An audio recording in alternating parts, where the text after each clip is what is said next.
ഞങ്ങളുടെ വാഴ്ത്തപ്പെട്ട ദൈവമേ, സ്വർഗസ്ഥ പിതാവേ, പരിശുദ്ധ ദിനത്തിൻ്റെ ഉച്ച കഴിഞ്ഞ സമയത്തിനായി ഞങ്ങൾ അങ്ങേ വാഴ്ത്തുന്നു.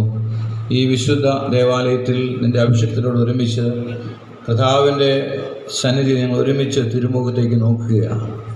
കർത്താവേ, ഞങ്ങളുടെ സങ്കടങ്ങളിൽ, ഞങ്ങളുടെ വേദനകളിൽ, ഞങ്ങളുടെ നൊമ്പരങ്ങളിൽ, ഞങ്ങളുടെ സമശിഷ്ടങ്ങളിൽ ഇറങ്ങി ഒന്ന് പ്രവർത്തിക്കുന്ന ഒരു ദൈവം ഞങ്ങൾക്കുണ്ടല്ലോ.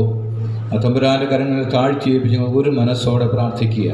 കർത്താവേ, ഞങ്ങൾ കേട്ട ദൈവവചനത്തിനായി സ്തോത്രം.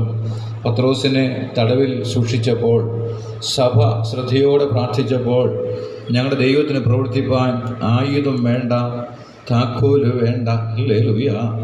ഏത് ഇരുമ്പ് വാതിലുകളും തുറക്കുന്ന ഒരു ദൈവം, ഞങ്ങൾക്ക് വേണ്ടി ജീവിക്കുന്ന ദൈവമായിരിക്കും. സ്തോത്രം.